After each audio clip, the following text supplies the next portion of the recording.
열왕기상 21장 보시겠습니다. 열왕기상 21장입니다. 1절부터 16절 조금 깁니다. 그러나 우리가 본문을 같이 읽기를 원합니다. 열왕기상 21장 1절에서 16절 한 절씩 저와 여러분 교독하겠습니다. 그 후에 이 일이 있으니라. 이스라엘 사람 나봇에게 이스라엘의 포도원이 있어 사마리아 왕 아합의 왕궁에서 가깝더니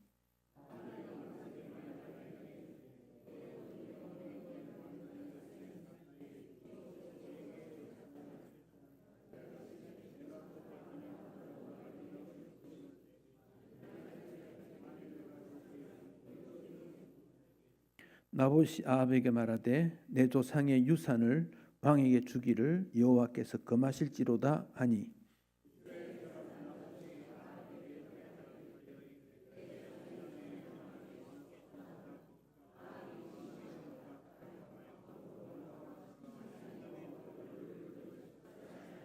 그의 아내 이세벨이 그에게 나와 이르되 왕의 마음에 무엇을 근심하여 식사를 아니하나이까?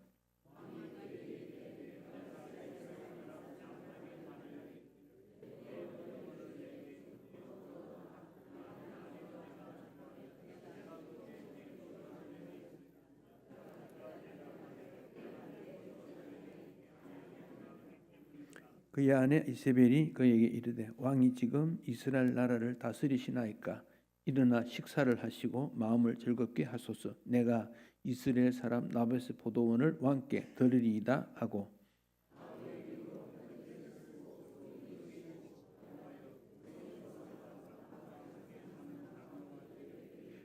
그 편지 사연에 이르기를 금식을 선포하고 나봇을 백성 가운데 높이 앉힌 후에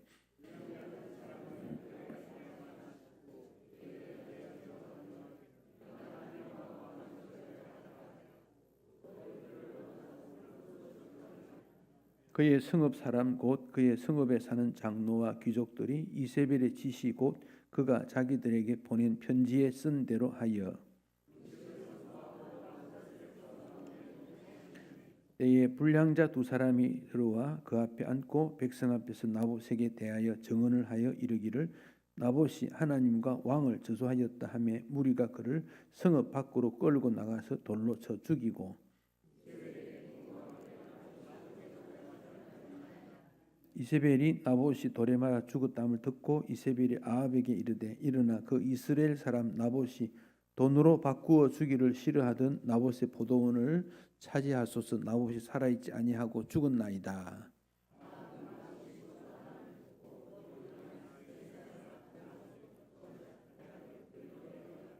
아멘. 거기까지 보겠습니다. 지금 미국에서 대통령 선거가 지금 곧 일어난다 하는 거 볼 수 있지요.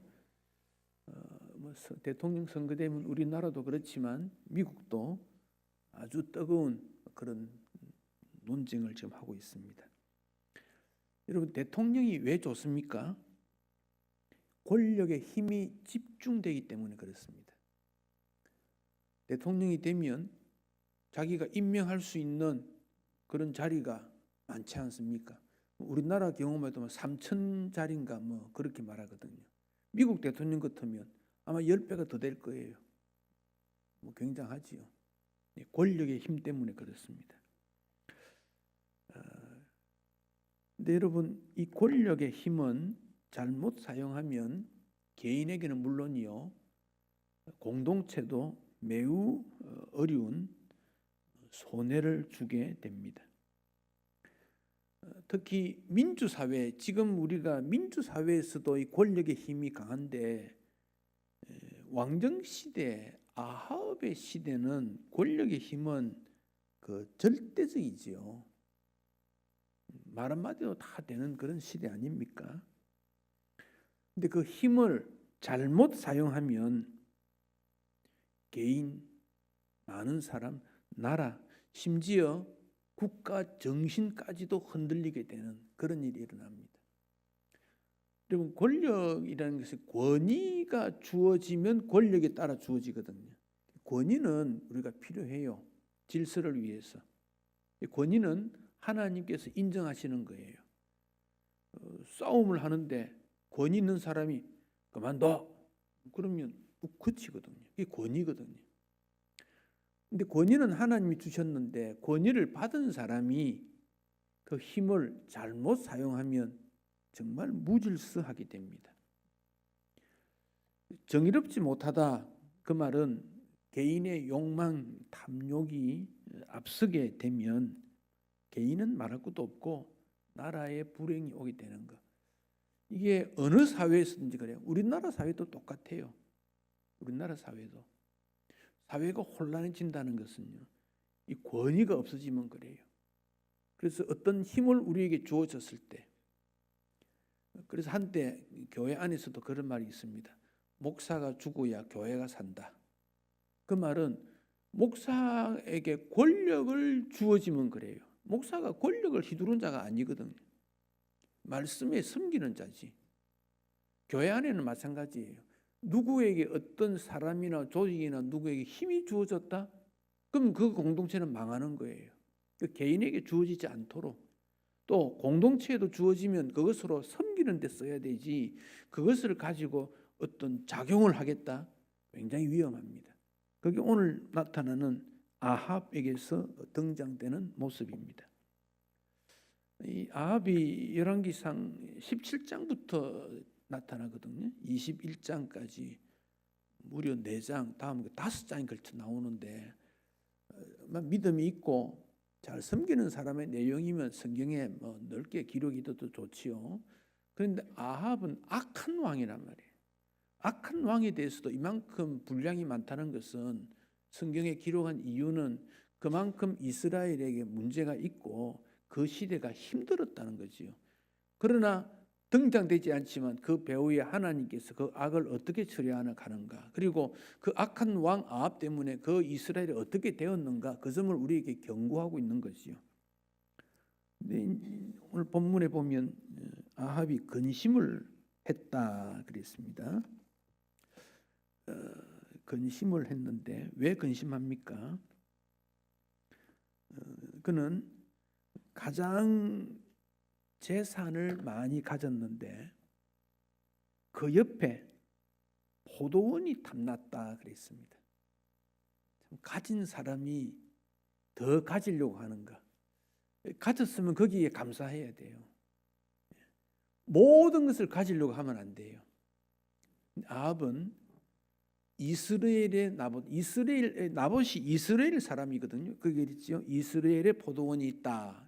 그랬죠. 이스라엘은 이스라엘 땅, 이스라엘 지도가 있으면 제일 가운데가 도로가 있습니다. 도로.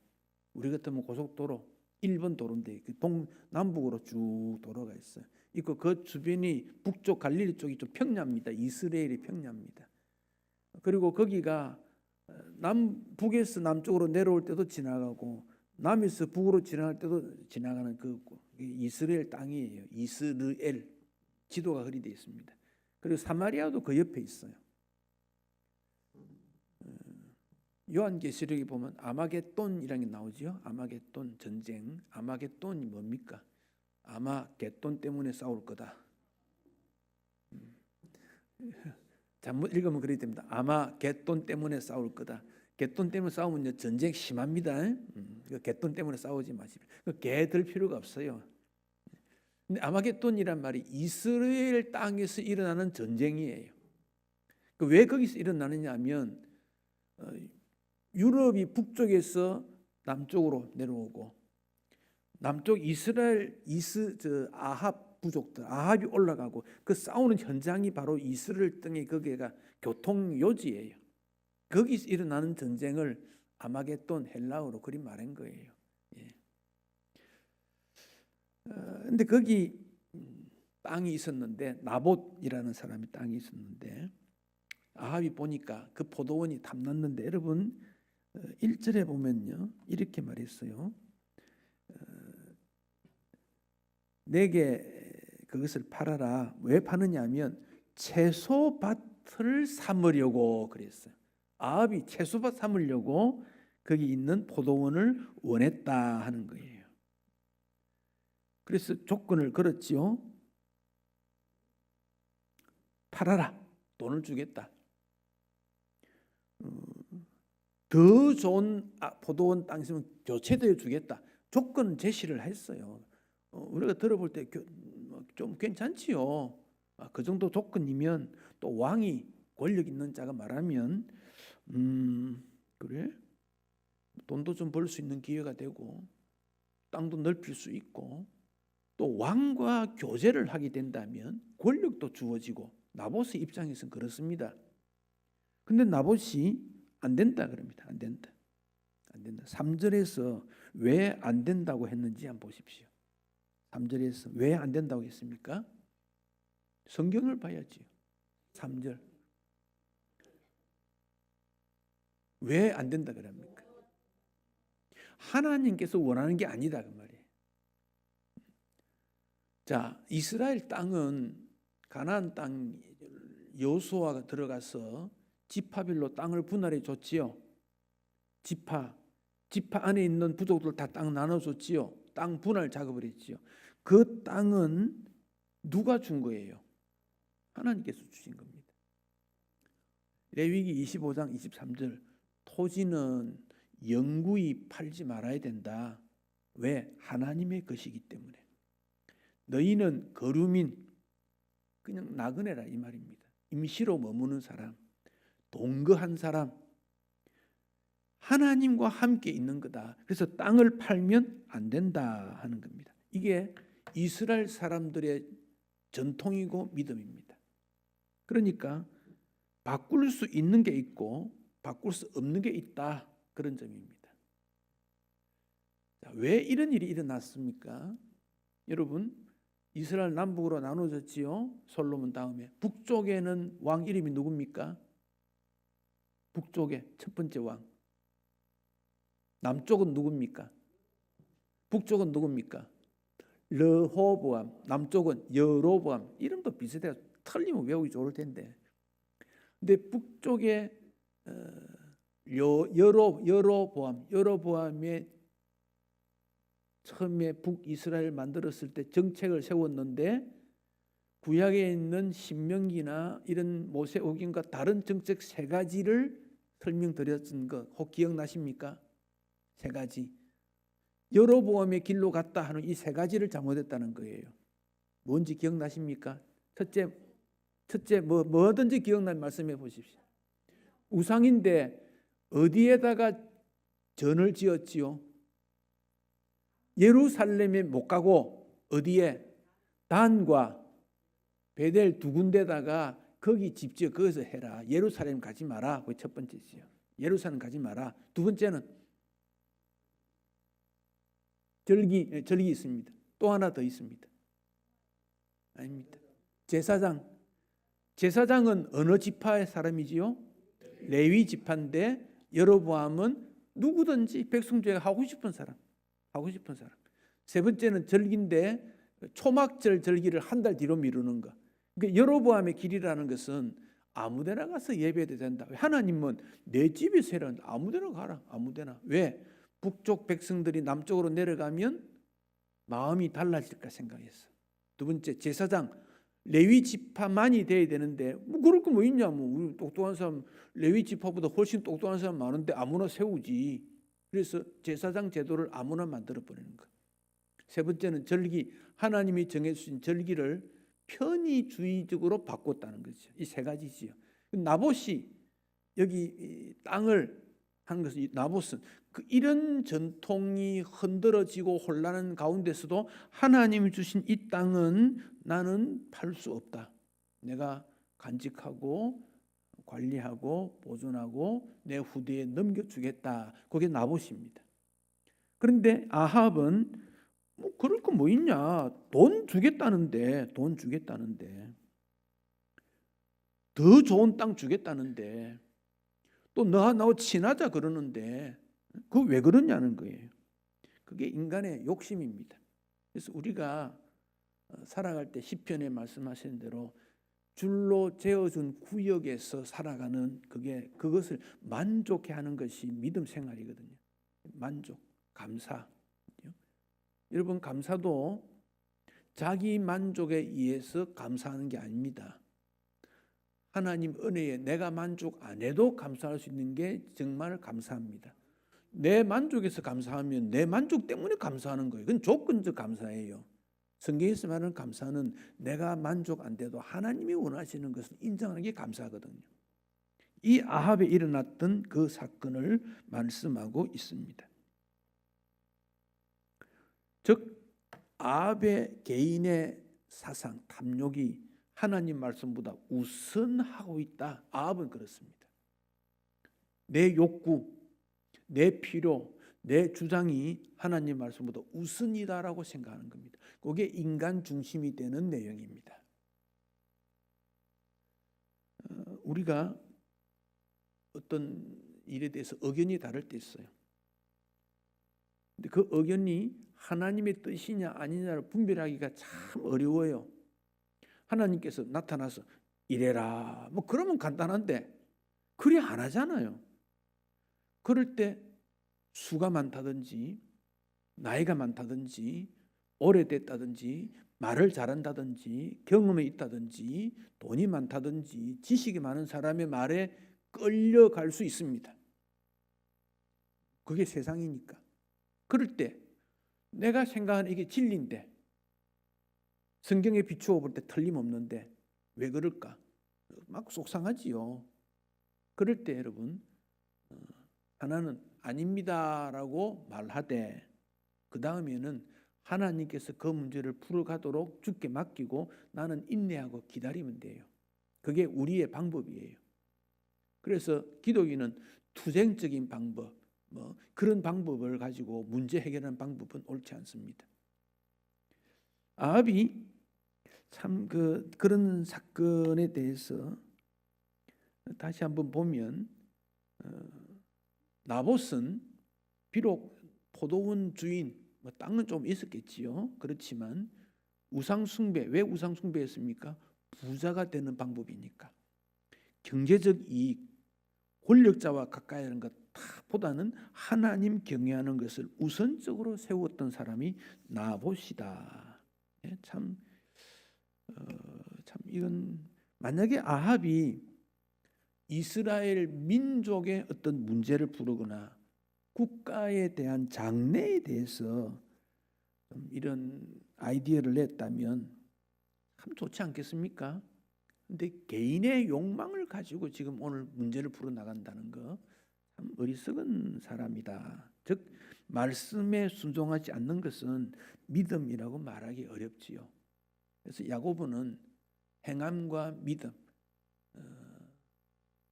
은행일치, 말과 행동이 일치되는 신앙 되어야 된다. 은행일치, 이거 중요한 우리 어른들이 주장했던 신앙 사상입니다. 은행일치, 말과 행동이 하나가 되어야 된다. 실천하는 것과 믿음이 같아야 된다. 그 점을 강조합니다. 우리 예수님께서 아버지 하나님의 뜻대로 향하지 않는 자는 천국에 못 들어간다. 갈 수 없다. 이건 경고지요. 나봇이 안 된다. 그랬지 않습니까? 그러니까 나봇이 4절에 보면 근심하고 답답해서 왕궁에 돌아가 침상에 누워 얼굴을 돌리고 밥을 안 먹었다. 아합 속이 얼마나 좁은 사람인지 아마 이럴 때 우리 교인 같으면요 이럴 거야. 밥 먹지 마 이랬을 거야 아마. 근심하고 답답하여 집에 들어가서 침상에 누워서 얼굴을 벽 쪽 향하고 밥도 안 먹고 있더라. 먹지 마 이래야지. 이런 속 좁은 사람은 먹지 좀 굶겨야 돼. 좀 굶겨야 돼. 그러니까 이세벨이 왜 식사 안 해요? 정말 무슨 거짓이 있어요? 라고 물어보는 거예요. 여러분 어떤 근심을 갖고 있습니까? 우리 사람은 근심하는 존재니까. 세상에 어떤 것이 가지고 싶었는데 가지지 못했다. 그것 때문에 근심해서 밥 안 먹고 돌아 누워 있는 거 그건 정말 어린아이 같아요. 세상의 것은요, 있어도 되고 없어도 돼요. 요즘 한국의 경제가 굉장히 높아지니까 이 빈부의 차이가 크게 나타나지 않습니까? 예. 물론 우리나라보다 더 경제적인 부유가 높은 나라는 그 차이는 우리보다 훨씬 더 큽니다. 그런데 그 차이가 나기 때문에 자기의 일정에 있는 그것을 미워하거나 윽박지르거나 욕심을 내거나 탐낼 필요가 없어요. 가끔 이런 뉴스 나옵니다. 길가에 자동차를 세워놨는데 화가 나가지고 못을 갖고 막 벽을 부 그었다. 그래서 왜 그러냐니까 화가 나서 그랬다. 그 정말 어리석은 사람이에요. 조금 여유가 있는 사람은 좋은 차를 타고 좋은 옷을 입고 좋은 집에 사는 거, 그건 그 사람의 수준이에요. 조금 적은 사람은 거기에 맞추어서 옷 입고 밥 먹고 살면 되지요. 그리고 자기 만족하면 돼요. 똑같아요. 그것 때문에 화낼 필요 없어요. 무엇 때문에 근심하느냐는 거예요. 아마 베드로에게 왜 근심합니까? 이래 물으면 뭐라 하겠습니까? 예수님 말씀에 내가 따라 살고 있는지 그것 좀 근심한다. 그러지 않겠어요? 그러니까 기도할 때 보면, 기도 내용을 들어보면 그분이 무엇을 위해 근심하는가를 알 수 있어요. 아, 저분이 나라를 위해 근심하는구나. 아, 저분이 이 땅의 인류의 평화를 위해 근심하는구나. 무엇 때문에 근심하는지, 아, 교회 사랑이 담겨 있구나. 다 알 수 있어요. 무엇 때문에 근심하는가? 근심거리 있어 기도하지. 그죠? 그러니까 이세벨이 그 말을 듣고, 이세벨이 또 머리가 좋은 여성이에요. 아주 머리가 좋습니다. 이 말합니다. 왕이 지금 이스라엘 나라를 다스리니까, 다시 말하면 당신 왕 아니냐 그 말이에요. 당신 왕 아니냐. 아니, 그 일 때문에 밥도 안 먹고 근심하고 한심스럽군요. 내가 문제 다 풀어줄 테니까 일어나 식사하시오. 그랬다 그 말이에요. 여러분, 남편이 잘못 생각하고 있으면 아내가 그 남편을 바르게 세워줘야 돼요. 그런데 이세벨이 문제를 풀어나는 방법은, 그래 알았다. 아이고 지금 우리 왕이 좋아하는 거 내가 해결해 주면 되지. 그렇게 생각하고 있는 거예요. 그래서 편지를 씁니다. 9절 10절 편지를 써서 누구에게 보내느냐? 그 성읍의 장로들 귀족들에게 보냅니다. 뭐라고 보내는가? 10절에 보면 하나님과 왕을 저주한 사람 나봇을 그렇게 말합니다. 하나님과 나봇을 저주했다. 그리고 불량자 두 사람을 증인으로 세우고 그들을 돌로 쳐 죽여야 된다. 그렇게 말하고 있습니다. 율법에 의하면 어떤 문제가 생기면 성읍 백성들을 다 모아놓고 죄인을 놓고 정인을 두고 재판을 하고 그렇게 판결을 내는 거지요. 그걸 악용하는 것이지요. 그러니까 이세벨은 하나님의 법을 악용하고 있습니다. 남편을 위해 잘못된 계획을 세웁니다. 결국 믿음 있고 결백한 나봇을 죽이게 됩니다. 자, 여러분, 여기 성읍의 장로들 귀족들이 그 편지를 받았을 때 저는 그런 질문을 던지고 싶어요. 그 장로들 귀족들은 지도자인데 이 일에 대해서 정말 몰랐을까? 왜 나봇을 죽여라고 하는지 정말 몰랐을까? 그 증인들이 두 사람 증인이 불량배를 세웠다 그랬는데 정말 증인이 될 만한 사람일까? 왜 장로들이고 귀족들이면 그것을 생각하지 않았을까? 다시 말하면 나봇의 죽음에 대해서는 그 시대의 지도자들도 책임이 있다. 그때 장로들과 귀족들이 정말 장로고 귀족들이고 지도자라면 왕이여 그러면 안 돼요. 그래야 된다는 거죠. 그런데 그들 모두가 아합이 생각하는 대로 흘러내려가는 시대적 상황을 우리에게 보여줍니다. 시대가 얼마나 잘못되었는가, 얼마나 좀 안타까운 일입니다. 요한계시록 2장 20절에 예수님께서, 교회의 머리 되신 예수님께서 책망을 합니다. 이세벨을 용납했다. 여기 말하는 이세벨은 아합의 아내 이세벨이 아닙니다.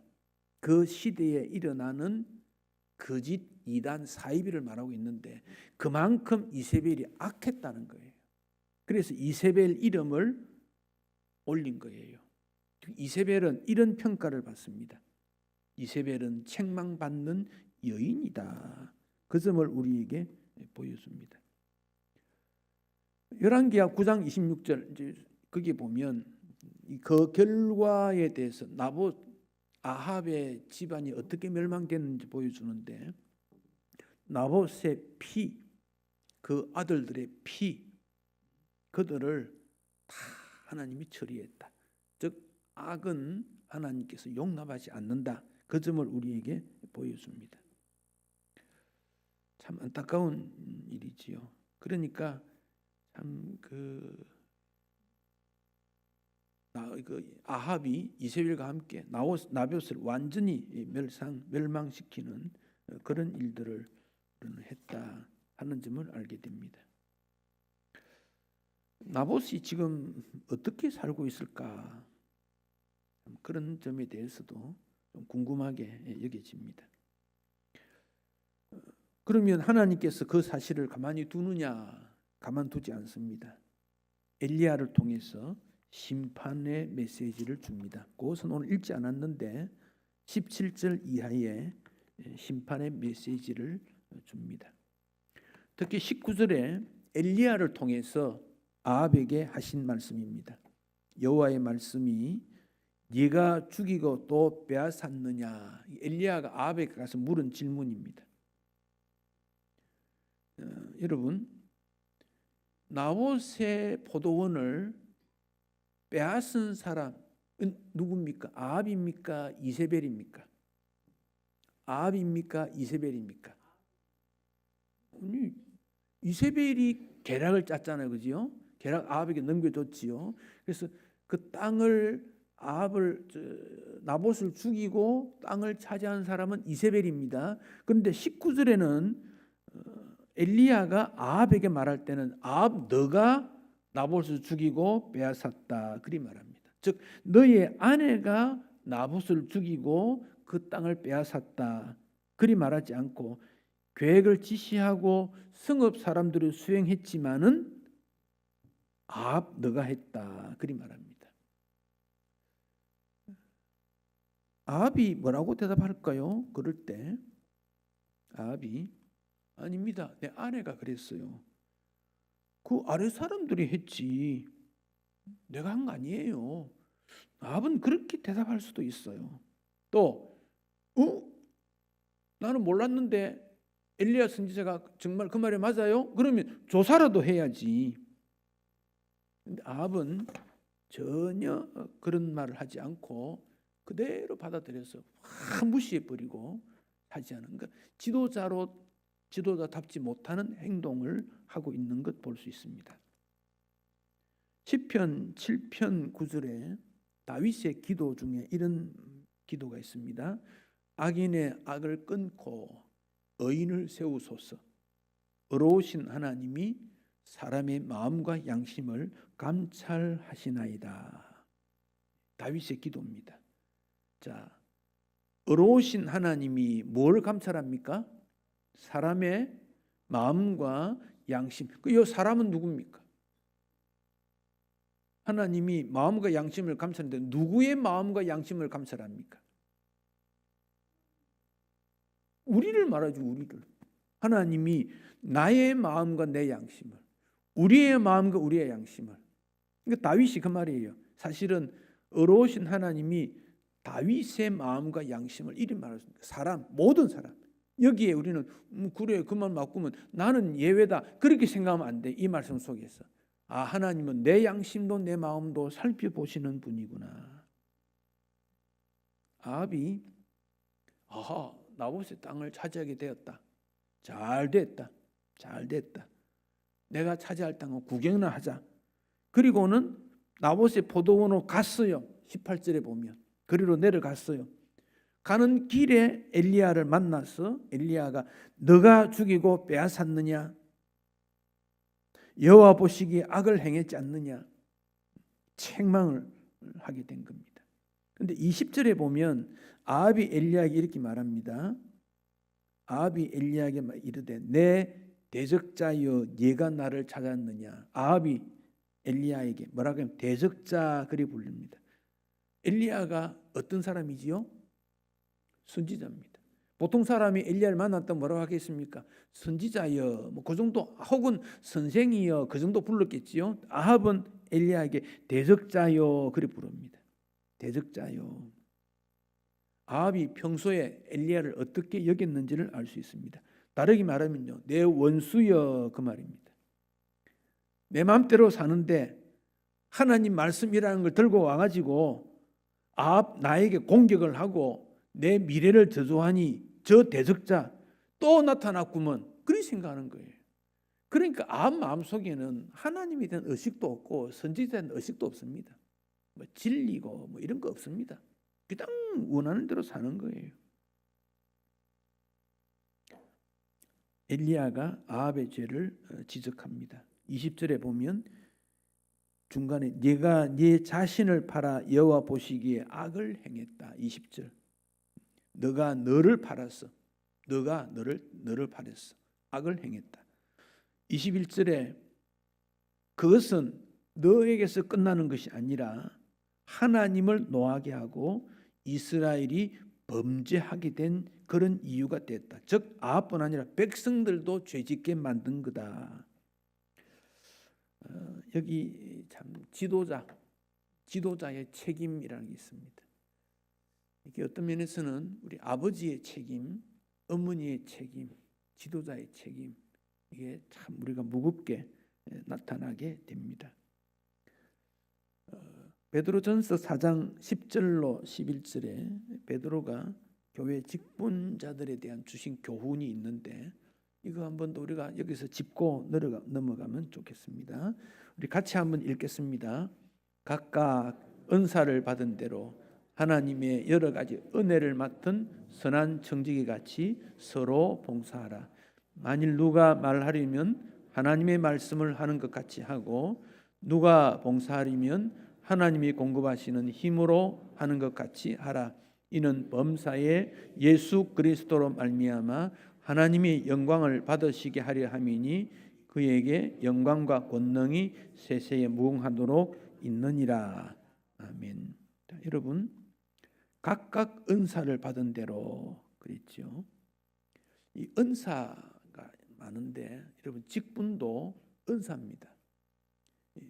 목사라는 직분도 은사입니다. 하나님이 주신 선물입니다. 장로도 은사입니다. 집사도 은사입니다. 권사도 은사입니다. 그래서 은사를 받은 대로 봉사해라. 은사 받은 대로. 만약에 은사 없이 일을 하려면 굉장히 힘들어요. 억지로 해야 되니까. 그 재능, 그것도 은사 중 하나입니다. 은사입니다. 선한 청지기 같이, 선한 청지기의 가장 모범적인 예가 요셉입니다. 요셉. 어디에서든지 칭찬받는 요셉. 그 청지기에 대한 것을 마태 24장 45절에 보면 때를 따라 양식을 나누어 주는 자가 청지기다 그리 말했습니다. 집안 사람이 배고프지 않도록, 다시 말하면 영의 양식도 육의 양식도 마음의 양식도 받아 먹는 것 청지기입니다. 그래서 누가 말하려면 이건 목사에게 준 몫입니다. 즉 목사의 말씀의 공포, 선포를 말하는데, 그래서 목사는 목사 자신의 말을 하면 안 돼요. 하나님께서 어떤 말씀을 주시는가, 그 점을 목사는 제일 조심해야 됩니다. 자기의 공부했던 거, 경험했던 거, 그거 하는 게 아니잖아요. 하나님이 무슨 말씀을 하시는가? 누가 봉사하려면 봉사직인데 이 누가 여기 나온 게 집사입니다. 봉사라는 말에서 나온 겁니다. 그래서 집사의 원래 의미는 식탁에 음식을 나누어 주는 사람, 그런 뜻입니다. 주방에서 음식 요리를 했습니다. 손님에게 갖다 줍니다. 딱 보니까 국물이 좀 적은 것 같아. 주전자 물을 쫙 더 붓거나 보니까 좀 양이 좀 적은 것 같아. 더 붓거나 웨이터가 그래 하면 음식이 어떻게 되겠습니까? 음식은 그대로 나누어 주는 사람입니다. 그게 집사의 모습입니다. 봉사의 모습입니다. 여성 경우는 권사입니다.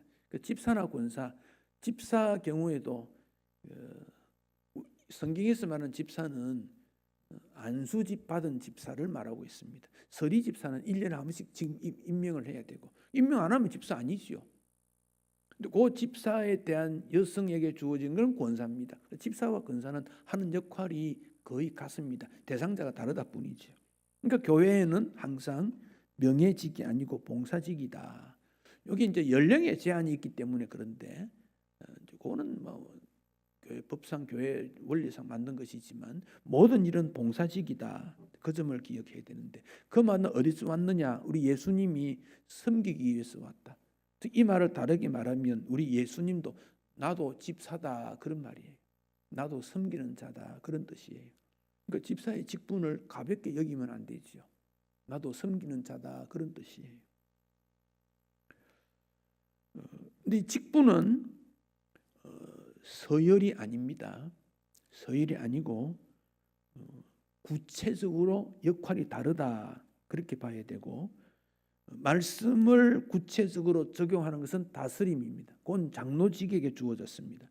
집사의 권사에 주어진 직분은 자비를 베푸는 일입니다. 즉 세상 사람들이 하나님의 자비로우심을 볼 수 있도록 섬기는 것, 그게 바른 섬김입니다. 세상 사람들 하나님을 모르니까 하나님을 알도록 하기 위해 저렇게 섬기는구나, 그게 섬기는 일이다 그렇게 보시면 됩니다. 자비가 왜 중요합니까? 교회가 선을 베풀지 않고 이웃을 돌아보지 않으면 복음이 좋은 줄 모릅니다. 전파될 수가 없습니다. 세상 사람들이 우리의 행동을 지켜보기 때문에 그렇습니다. 그래서 모든 성도는 하나님이 세상을 창조하신 것과 하나님이 우리를 먹이시는 자비로우신 분임을 알려주는 것, 그게 직분자의 모습입니다. 행정이라는 것은 하나님 말씀을 구체적으로 어떻게 적용하는가를 기획하고 살펴보는 일입니다. 그래서 직분자는 자비의 태도, 이걸 꼭 기억을 해야 합니다. 교회를 공교회, 공적, 거룩한 공교회라고 말하는 것은 성도가 예수님의 신비한 몸을 드러내는 일이기 때문에 그게 자비의 사역이라 그럽니다. 섬기는 사역, 그 점을 강조하게 됩니다. 그래서 우리는 성도와의 교제를 통해서 섬기는 행동을 어떻게 할 것인가? 베드로는 하나님께서 공급하시는 힘으로 해라. 하나님이 주시는 힘으로 해라. 다시 말하면 내 능력, 내 기술, 내 시간, 내 재능이 아니고 하나님이 주시는 시간, 하나님이 주시는 기회, 하나님이 주시는 공간, 하나님이 주신 힘으로, 그래야 하나님 앞에 영광이 됩니다. 만약에 나로부터 공급되는 힘으로 주님 교회 섬긴다면 결과는 나에게 와야지. 그런데 하나님이 주신 힘으로 섬겼고 헌신했고 도왔다면 하나님께 영광이 되는 거다. 이 성도의 직분의 모습입니다. 가끔 지도자들이 참 잘못 판단하거나 실수할 때도 있습니다. 그럴 때는 기도로 하나님의 은혜를 더 구하도록 해야 합니다. 결국 아합은 왕, 나라를 다스리는 책임을 맡은 하나님의 일꾼입니다. 그 일을 그는 하지 못했다 하는 점을 엘리야가 지적하고 있습니다. 그러면 이세벨은 어떻느냐? 이세벨에게도 나타나게 됩니다. 자, 여호와께서 이세벨에게 말씀하신 것을 엘리야가 대신 말했지요. 개들이 이스라엘 성읍 곁에서 이세벨을 먹을 것이다. 아합에게 속한 자로서 성읍에서 죽은 자는 개들이 먹고 들에서 죽은 자는 공중의 새가 먹게 될 것이다. 굉장히 엄한 그런 내용의 예언을 하고 있습니다.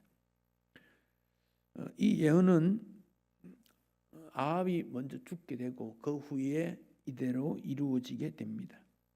신하들의 손에 의해서 창밖으로 던져진 이세벨의 시체를 개들이 먹는 그런 결과가 나타나게 되어졌습니다.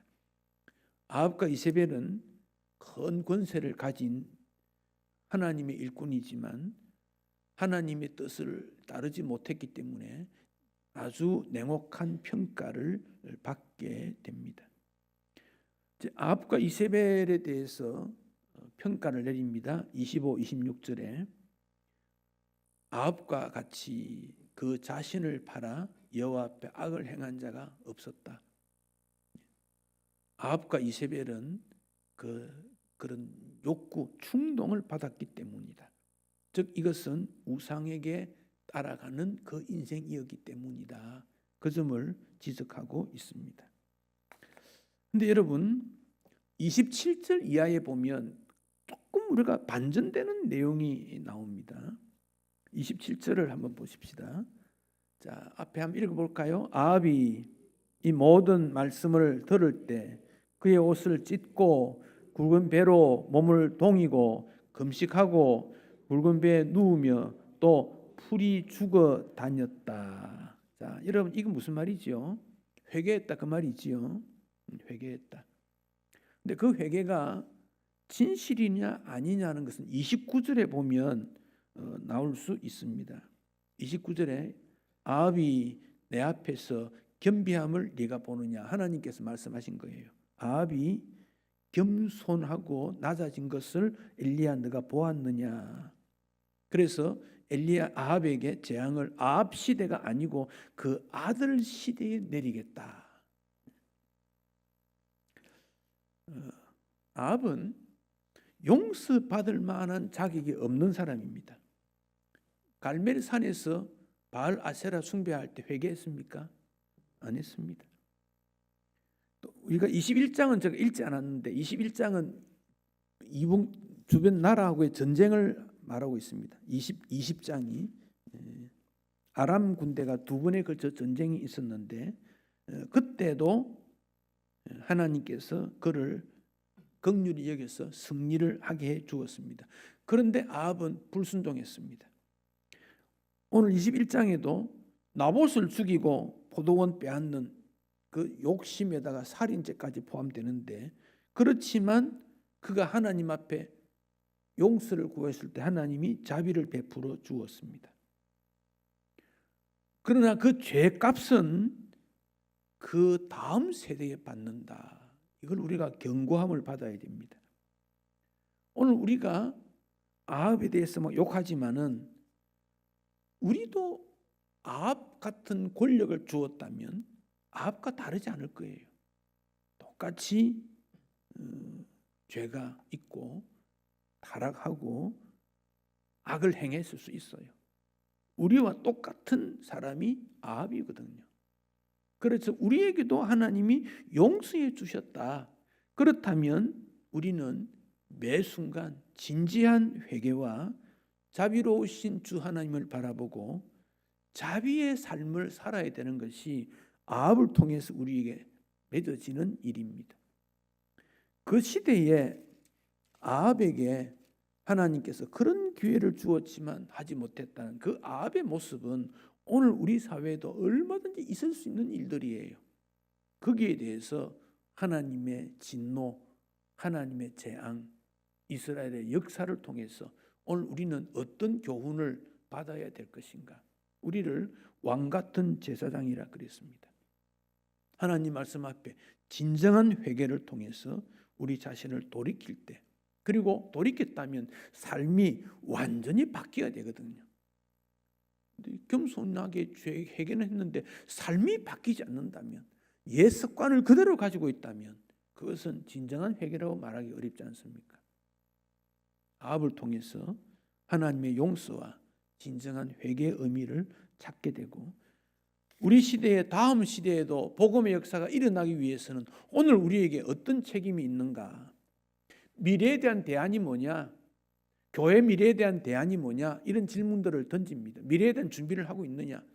지금 우리의 태도가 미래에 대한 준비입니다. 미래에 대해서 지금 우리의 신앙의 모습이 미래 앞날을 보여주고 있는 일입니다. 우리의 신앙이 그렇게 되면 미래가 밝아지겠지만 우리의 신앙이 잘못되면 미래가 없는 거지요. 우리가 여러 가지 제도, 교육, 방법, 정책 많이 할 수 있지만은 우리의 신앙의 핵심이 무엇을 향하고 있는가가 더 중요합니다.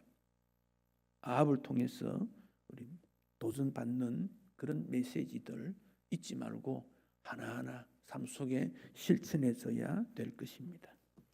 찬송하겠습니다. 420장